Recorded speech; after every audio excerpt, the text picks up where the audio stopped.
Good morning, it's Giorgio di Nunzio from the University of Padua, and today I'm going to present this very briefly, the results of our participation to this eHealth task on ICD classification.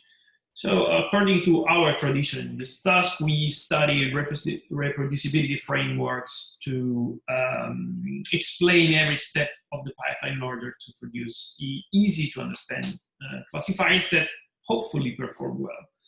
And of course, the evaluation of these classifiers that are based on perfect matches at different lexical levels with a little bit of TF, IDF. We use the Tidyverse approach, which is a set of packages that allows our programmer to build these pipelines that are very easy to read and to compose, from reading the text up to building very complex model and then to present the work. And to present the work by means of this approach, which can be called also literate programming. So it's a mix of text that explains what the code is doing, and these are runnable files that produce exactly the same results that we have obtained. So the pipeline is very simple compared to 2019. We use a new package, new for us, which is the Universal Dependency Parser package, because we thought we could use a part of speech and the dependency tree, but at the end we didn't. So it's very simple, as you can see. And the idea is to find pieces of text, so tokens or multi-word terms that have already been tagged or classified in the past, like this one.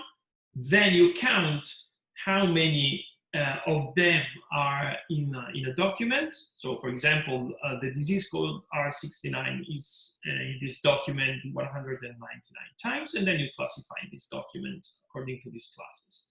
So the strategy is the following. So you choose the level of the morphological level that you want, talking the level of the stem, or more, or you use many of them. Then you look for strings that have already been classified. Then you can use TF, IDF to weigh the importance of each word, and then you assign the labels with the largest weight. However, we did not perform the last step. So we just assigned all the labels that we could find.